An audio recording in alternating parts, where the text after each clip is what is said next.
This is the I'm Giving Notice podcast, episode 7.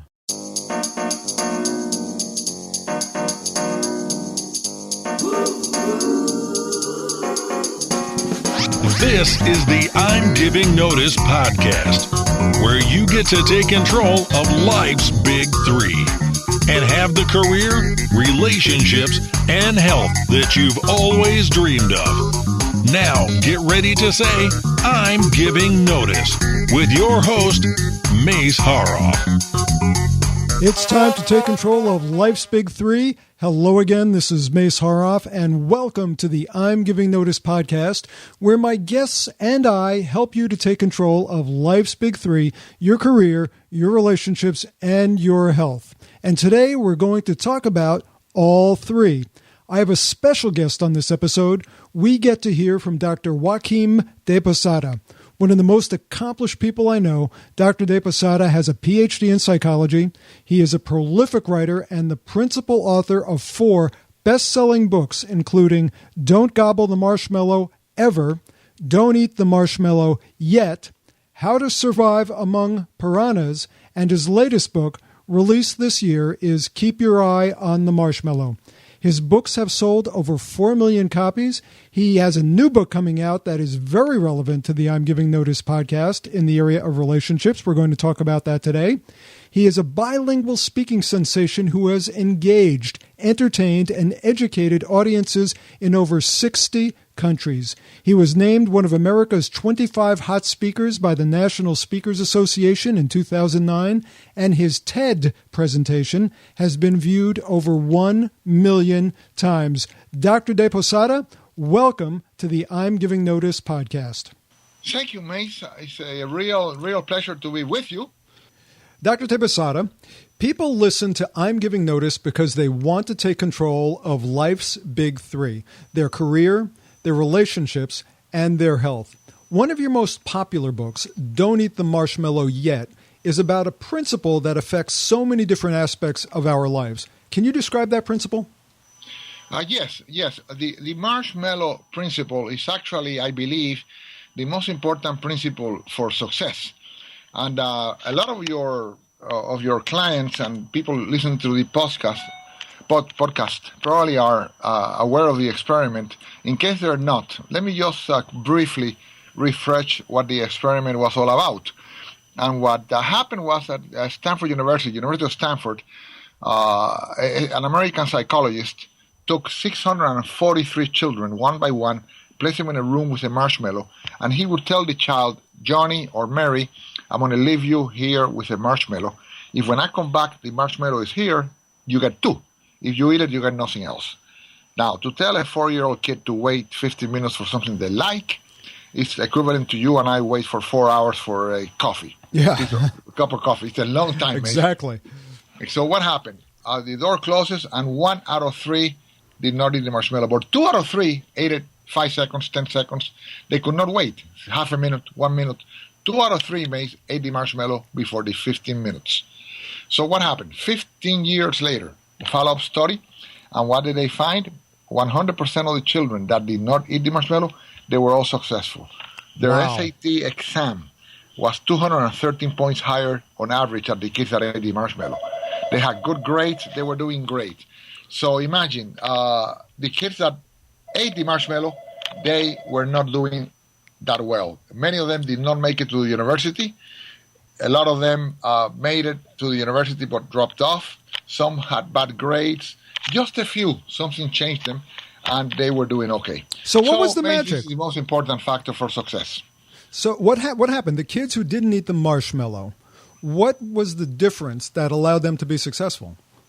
Well, here we have two factors. One is the genetic factor. And we have to understand that genetically, some people are born with a success gene or with a leadership gene. In fact, you go to schools, you go to kindergartens, and you will see little boys that they take charge. Other kids follow them.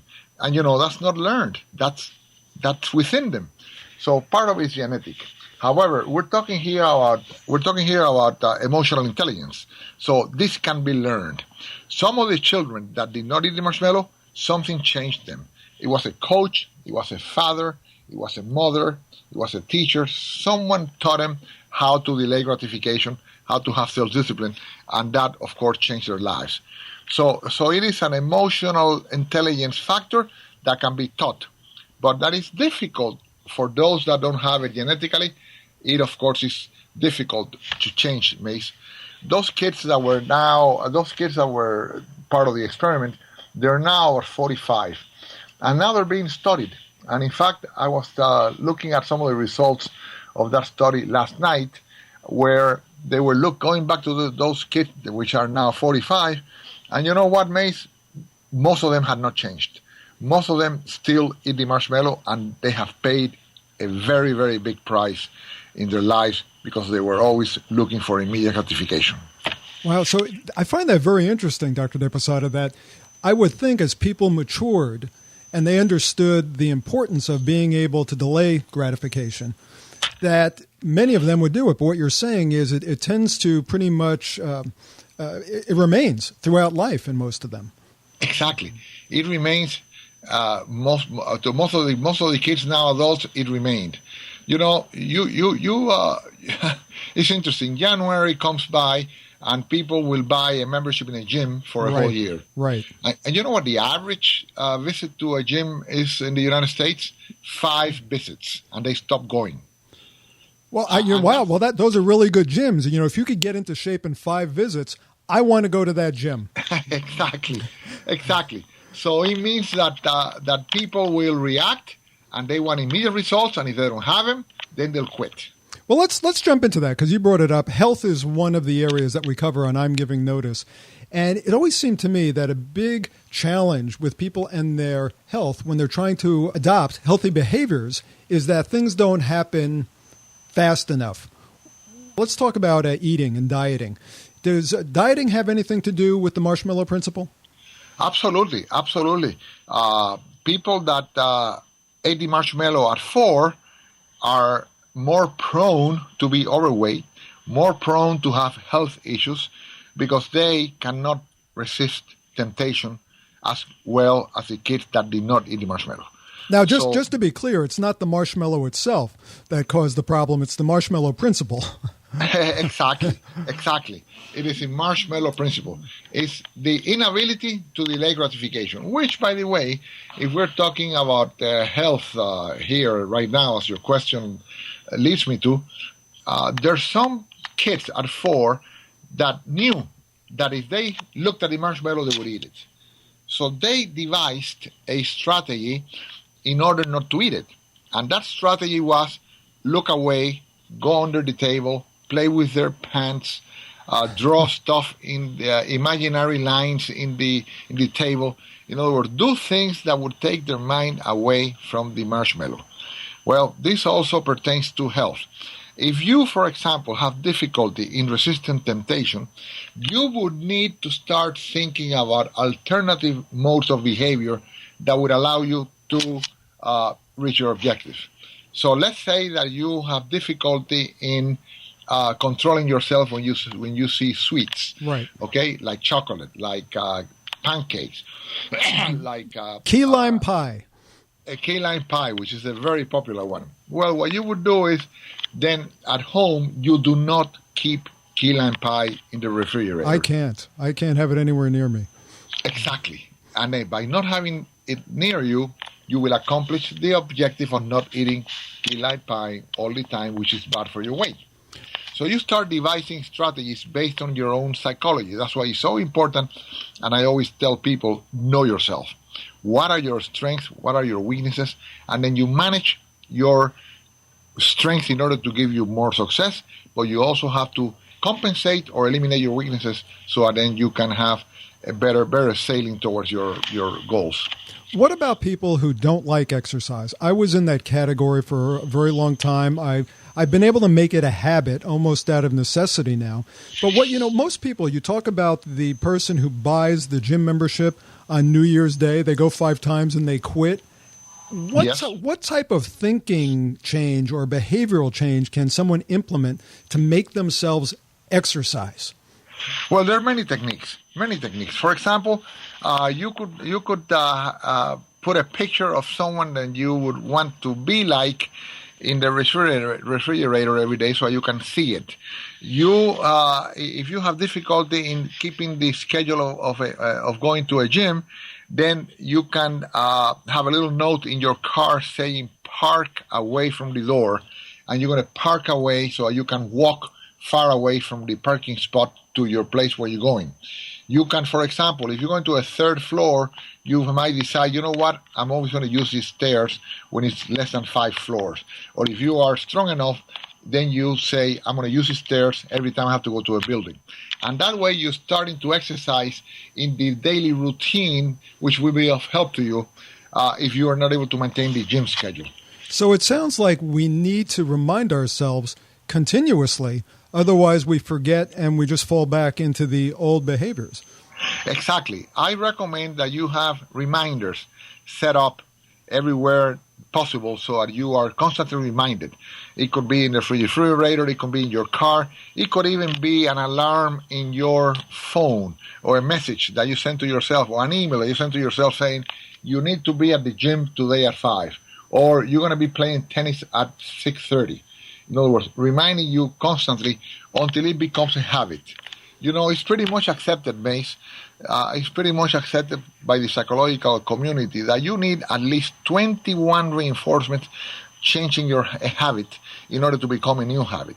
So you need 21 visits to the gym, 21 days not eating key lime pie, 21 of anything to make it a habit. It makes a lot of sense. Anytime I would think about exercise, I would try not to think about exercise because I just didn't want to do it. And it's very easy to not think about something that you don't enjoy doing. Exactly. Exactly. Yeah. Wow. Powerful advice. I'm wondering about the picture on the refrigerator, though, because like if I had a picture of Arnold Schwarzenegger in his prime, not now, but in his prime, and I said, I want to look like Arnold Schwarzenegger, and that keeps driving me back to the refrigerator, I guess I better have only healthy food in my refrigerator. You better have healthy food. Or you can have the picture of Arnold Schwarzenegger after explaining it to your wife in your bathroom. Those are two different pictures, and somehow that's kind of an ugly visual image. I'm going to leave that out of there. I look better with my clothes on, but that's okay. So let's talk about, a lot of people come to I'm Giving Notice because they hate their jobs. They're unhappy in their jobs and they love to quit. Now, some people take their time and they'll create an exit plan. They'll set up another career, another business, and others just go for the first shiny object. You know how it is today. If you go on the internet, there's make $3,000 a day by sending out emails. There's all of these get rich quick schemes. Does the Marshmallow Principle play into this? Absolutely. People that follow the Marshmallow Principle, people that did not eat the marshmallow when they were 4, or they have changed their behavior and now we can call them marshmallow-resistors. Those are proactive people. Those are people that plan. You know, when I talk about time management, I always say that all our time is divided into 4 quadrants. And I learned this from my dear friend Stephen Covey, which now passed away. And he had a little quadrangular, which I found very, very effective, and I use constantly, which divides your time into 4 quadrants. And quadrant 1 is urgent and important, and that has to be done. Okay. Quadrant 3, I do it on purpose. Quadrant 3 is urgent but not important. Then quadrant 4 is not important and not urgent. And then quadrant 2 is important but not urgent. And we have to obviously aim our efforts into quadrant 2, which is urgent but not important. Which is important but not urgent. And looking for a new job goes in that quadrant. In other words, planning what you're going to be looking for, looking at places where you're going to be researching, deciding what kind of job do you want before you make any quick moves that will be done out of an emotional response. So people that are marshmallow resistors are people that are able to put a lot of their time into quadrant 2, which is important but not urgent. That's building relationships, That's pre-planning, planning your week. That's going to a seminar, for example. People that are now listening to your podcast, this time that we're spending together is time in quadrant 2. Those people listening right now, well, for you and I are working, but those people that are benefiting from your and my work, those people are in quadrant 2, which is important but not urgent. And these people are sharpening their skills. So that's part of the quadrant 2. So that means that you should be focusing on quadrant 2 in order to reduce quadrant 1, which is urgent and important. People that are constantly putting out fires are in quadrant 1. Yes. Urgent and important. They're always putting out fires. They're always doing stuff that is last minute. They leave things for the last minute. And we know now that people that are constantly on quadrant 1, urgent and important, there'll be a time when life will present the bill, because nothing is free.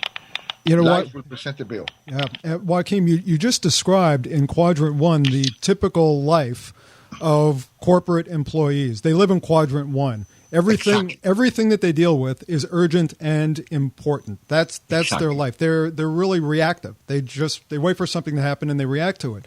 So these people who really are unhappy with their job and would like to create another career, maybe start a business, they need to focus in quadrant 2. And exactly. Yeah, and it makes perfect sense because their situation with respect to getting another job, it certainly is important to them because they're unhappy in their current job. But yes. They don't have that urgency. In other words, they still have a paycheck. They can still pay their mortgage. That is just so powerful. The need to focus in quadrant 2, that's really where change happens. That's where you're able to control change. Exactly. Things positive in your life will take place in quadrant 2. And people that are, like you described, people in the corporate world that are constantly in quadrant 1, you know where they will end up? Where? In quadrant 4. And quadrant Why? 4 is? Not important and not urgent. You know why they end up in quadrant 4? Why is that? Stroke, heart attack. They cannot work. So they cannot do anything. By not doing anything, it's not urgent, not important, because they're not doing anything. They're not producing. They're totally unproductive. They got sick. So sick people are in quadrant 4. They don't do anything. They cannot. They're sick. They got sick because of whatever happened to them. So you have to avoid sickness. You have to look for being healthy. And if you're going to be healthier by spending less time in quadrant 4 and more time in quadrant 2. And quadrant 2 is what makes you reduce quadrant 1. Because by being a good planner and by understanding that you're going to be looking at what's important in life, then you're going to be much more effective as a human being. These quadrants, and which quadrant we focus in, affects everything that we do. Absolutely. Absolutely. And corporations lose millions of dollars every year because their people are not spending their time in a correct manner. In fact, this morning, just before this podcast, I gave a talk, and I was precisely discussing that people in companies waste millions of dollars because they're in the wrong quadrant.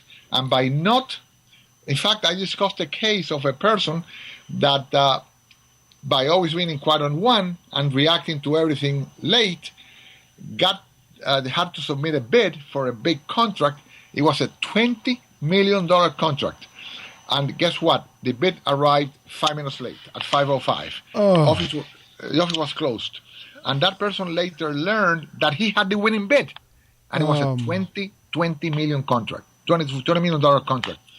And by not being organized, by not being in quadrant 2, where you're planning and doing your proposal and taking your time and then getting your proposal to the right hands at the right time, that of course cost him the contract. Well, I hope he's getting some counseling from one of your colleagues in psychology, because that would be a difficult thing to live with. Absolutely. What a very expensive lesson, but yet thank you for sharing that lesson with our listeners. That's a very, very important message. Yes. Dr. de Posada, what about relationships? Does the Marshmallow Principle affect relationships, such as the relationships we have with a spouse or with our children or even our friends? Absolutely, absolutely. Let's take first children. With children, you have to teach your kids to delay gratification. You have to train them. Some of them will have it already. In fact, when I describe the experiment to couples that have kids, every time the couple will tell me, "Oh, Johnny, he would eat the marshmallow," and Sally, "Oh, she would not," and Peter, "Yeah, he would." And then they start discussing among themselves, yeah, Johnny will eat it and Peter too, but Sally won't. So in other words, they know already the psychology of their children. So now those parents that know that, then you know what? You have to take Johnny and Peter and you have to teach them the teachings of the Marshmallow Principle. And you got to start by talking to them. Let's say that you want to take them to a bank and you're going to open a bank account, a savings account, and you're going to tell Johnny, I'm going to give you $10 a week. I want you to take out of those $10, I want you to take 5 and put them in a savings account. Okay, and you start teaching them the art of saving money. Okay, that will come out very handy in their lives, and that will be one way. In regarding to your wife, absolutely. How does it affect relationships?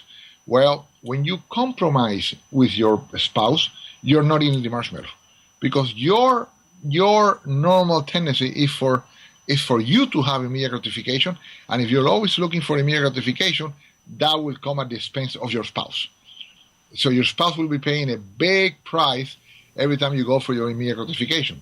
Yet when you are able to negotiate with your wife and you're able to set some parameters and some compromises, what you're doing there is you are delaying gratification because you're sacrificing for the person you love.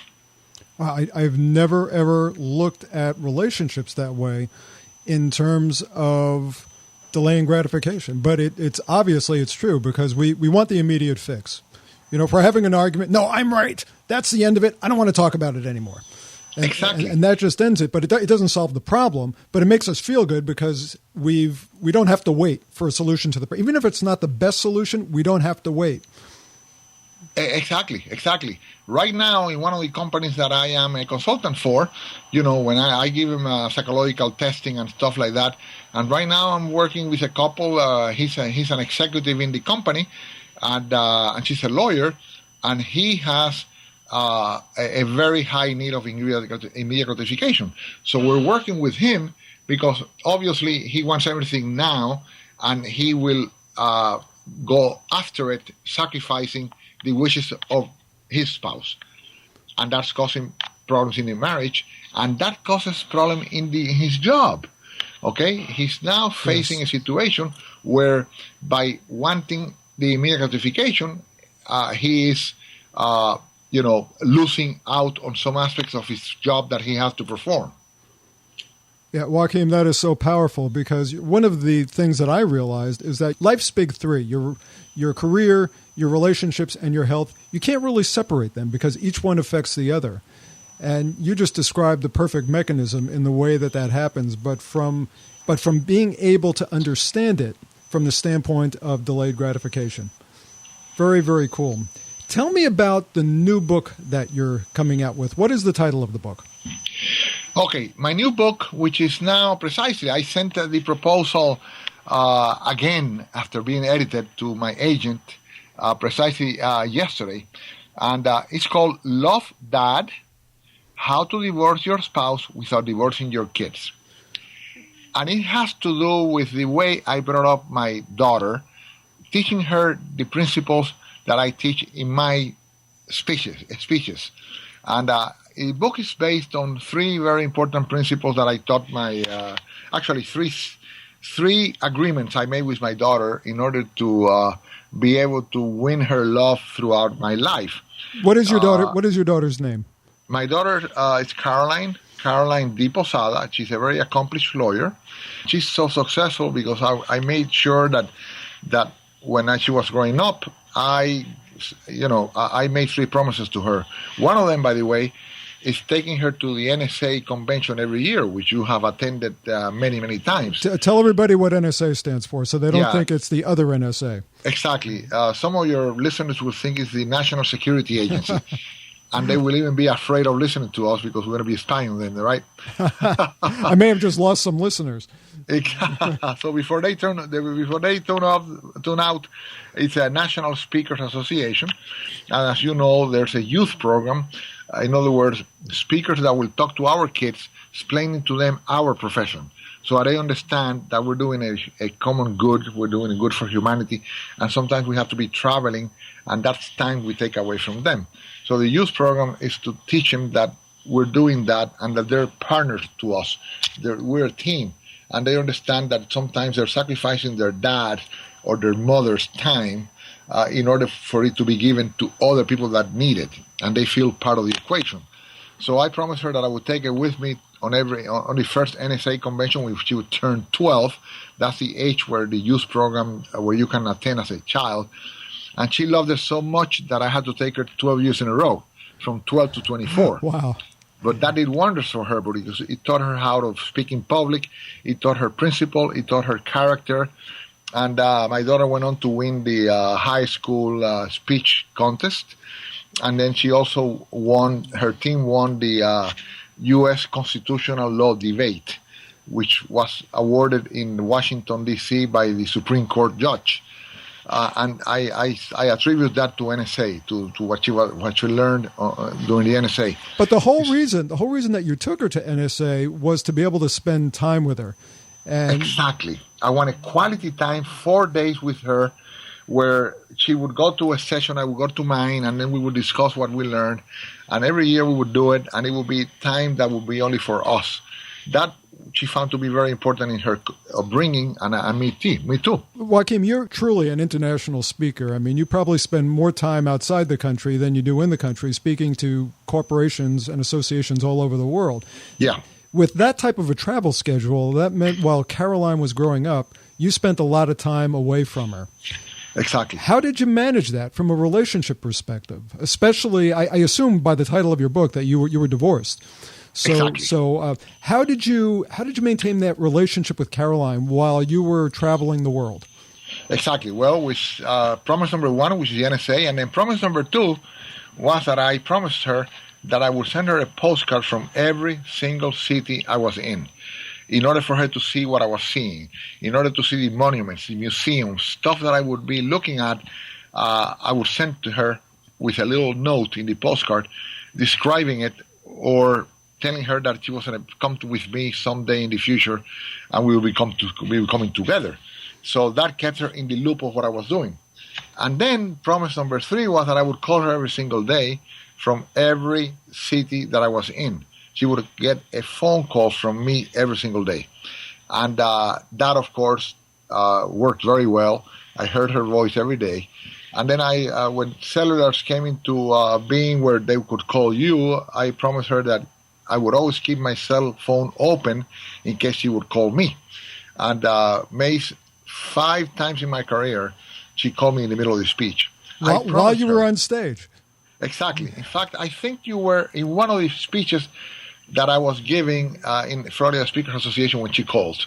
I don't know if you were there that day. I was there. And I'm saying he's in the middle of a speech. He's answering the phone. What is he doing? Exactly. And then I explained why I did it. And that has happened because I promised my daughter that she was more important than any speech I could give. I told her that she was more important than even the president of the company, even the president of the country, even anyone. And that I would take that call, look at it, and if it was her, I would say, give me a speech. You have an emergency? And she would say, no, Dad, call me, or yes, Dad, I have an emergency. If there's an emergency, I will stop the speech. Excuse me, I have an emergency. And then I will help her with the emergency. And if it wasn't an emergency, I would hang up, and then I explained, like I did when you were in the audience, I explained that what my promise is to my daughter. And all audiences, people understand, and people value when you have priorities and you have principles, and when your priority is your own child. Yeah. Okay? So that has served me very well. And I have kept my promise to my daughter. You know how the book came about? Because I went to my daughter's home a few months ago, and she said, Dad, I have a surprise. And she came down and she brought me all the postcards that I have sent her from all over the world for 25 years. How many postcards does she have over the years? Hundreds. Wow. Hundreds. And we started reviewing them. Some of the postcards I gave her advice. Some of the postcards we laughed at. Some of the postcards made us cry. At that moment, her husband was looking at us, and then he said, "Oh my God, now I understand." And we both looked at him and said, "What do you understand?" And he said, "Now I understand why you said that you have the best relationship ever with your daughter, much better than all her girlfriends that have parents that are not divorced.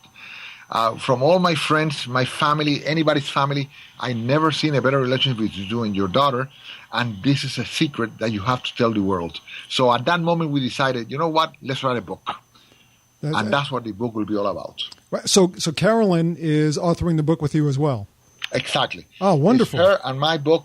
And we are writing. I'm writing about the principles that I use in companies that I used with her, and my perspective on how I was teaching her the principles. And then she's, in the book, she's reacting to what I taught her, that I teach to companies, how she would take the lesson and what it meant to her.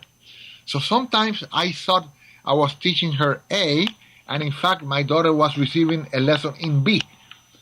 Okay? Right. And I did not realize it. So, for example, one of the things that my daughter, that we took out of, when we're not writing the book, we're writing the book together, one thing that struck me is that one lesson that I thought she was looking at the principle, in actuality, she was looking at consistency. The fact that I was doing it religiously, and that made a bigger impression on her than the principle I was trying to teach her at that particular moment. Well, Caroline is a very lucky lady, especially when she was a child, because we always see parents, mothers and fathers, saying to their child, "You're the most important thing in the world to me. You always come first." But the reality is they don't always come first, because if they're working with a client or if they're giving a speech, that's what comes first. But you are probably one of the few, you might be the only person I've ever known who actually walks the talk, where Caroline truly came first no matter what you were doing. So when you talk about consistency, what a powerful way to show your love for your child. That's an amazing story. Thank you. Yes, you have to walk your talk, Mace. You have to walk your talk. And that's so important. Some of your podcast listeners might want to look at the TEDx Delray Beach speech that I gave, that you were in the audience. Remember that I spoke about these 3 principles? Yes. So they will have to go to TEDx Delray Beach and then, search and put my name, and they can. I'm going to have. We have a show notes page where everything we talked about will be on that page, and I will have the links to your website. I will also have the links to your books. And by the way, when is Love Dad coming out? When will it be available? Well, the you know how this works. A proposal is made. It's sent to my agent. My agent edits the proposal, and then my agent says, "You know what? Now I have something I can sell." So she would first go to Penguin, which is the publisher of my 3 previous books, to see if they're interested, and hopefully they will. But if they're not, he goes to another publisher until it's sold. If I fail with all the publishers, because let me tell you, Mace, and this is a lesson for all your listeners, sometimes you have to persist. My Don't Eat the Marshmallow Yet book has sold 3 million copies, but it was rejected by 21 publishers. Wow. Okay, 21 publishers said, "No, this is not good. We cannot sell this stuff." Why didn't you quit? And well, actually, because my agent is very persistent, and she does not quit. So number 22 was Penguin, and they bought it. And look what happened. So now I had the first, second, and third book published by Penguin. So let's say that this new book, which is a different genre, is not leadership like the other books. It's going to be different. Well, if she doesn't sell it with Penguin, she'll go to the second, third, fourth, until they're all gone. And I can tell you, Mace, and I can tell your listeners, that if everything fails, I will publish a book myself. Because I think this message should be going out there to the world to help parents and help kids to get together and work as a family, even though they're divorced. Joachim, you have a huge fan base all over the world, having sold over 4 million books. So I think those publishers would be pretty foolish to say no to a book by you. But if you are lucky enough to publish it yourself, it's going to be a mega successful book, and you just reap more of the profits. So I really look forward to seeing the book. I hope it comes out in 2015 because I want to read it. And I've met Caroline. She is as delightful as she is beautiful. And your strategy for not divorcing your kids when you divorce your spouse is something that everyone who's facing a divorce, 53% of people in America, most of them have children, it's something that every one of them must read. Joachim, thank you so much for being on the show today. Before you go, I want to ask you, are there any books that you've read personally? I'm going to recommend yours because they're some of the best books I've ever read, but any books that you personally have inspired you or helped you in your career? Well, I have had many books inspire me. If I have to go back to the real beginnings, I would have to say that I was one of the guys influenced by that famous book, How to Win Friends and Influence People. And that book, believe it or not, is still around. And I got a lot out of it. Dale Carnegie, right? I'm sorry? Dale Carnegie? Dale Carnegie, yes. Another book that really was very important in my career. In fact, I even credit the author in my Don't Eat the Marshmallow book because he wrote Emotional Intelligence. Goldberg, you remember him? Daniel Goleman. Daniel Goleman, exactly. Emotional Intelligence. And that book was the one that convinced me I had to write a book about the Marshmallow Principle because Dr. Goleman discusses the principle in one page. And I myself said, what? One page for such an important principle? You know what? I have to write a book about it. So that's a very, very important book that I found helped me tremendously. And I think that who knows, if I had not read that book while I was flying to New York, if I had not had that book in my hand, reading that book and then finding the marshmallow page, I might not have written the Marshmallow Principle. And my career would have been very much different. And the lives of the people who've read the book and who have shared the book with their children, their lives would have been very different as well. Thank you for writing the book. Any parting words for people with respect to the Marshmallow Principle? Yes, I could tell your listeners that they should understand the Marshmallow Principle and understand that this is the most important principle for success. And sometimes, you have to look at self-discipline. But even if you do not have the self-discipline in some instances, then go around it, compensate. Like the example I gave, if you know that you see lemon pie, and you cannot resist that temptation, don't look at it, don't have it at home. In other words, use techniques in order to go around it if you do not have the discipline. Understand what your strengths are and develop those strengths. Because if you know what your strengths are and you do what you love in life, then you will not be working. You always be in vacation because you love what you do. Like you and I, we like to speak in public. You know what? We don't even find that work. We do it happily. And we do it happily because that's our strength and that's what we do well and that's what we love. So that's why we're not working. We're vacationing all the time. So find your strengths and then concentrate on those and compensate for your weaknesses. Joachim de Posada, ladies and gentlemen, I will have the links to Dr. de Posada's books on the show notes page. Joachim, what is the best way for any of our listeners to get in touch with you? Okay, well, I have an agent, but they can go to my website, joaquindeposada.com, and there they can contact us, and then my agent will get in touch with them first, and then if need be, I get in touch with them. I will have all the information on the show notes page. Don't eat the marshmallow. Don't gobble the marshmallow. Just amazing books. Joachim de Posada, thank you so much for being on the I'm Giving Notice podcast. It's been a pleasure. Thank you, Mace. The best to you and to all of your listeners. And to all my listeners, this is Mace Haroff for the I'm Giving Notice podcast. I'll talk to you soon. And don't eat the marshmallow. Bye for now.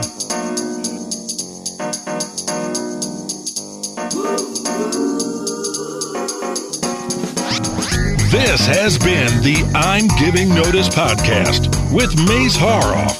For show notes and more information about how you can take control of life's big three, please visit www.imgivingnotice.com.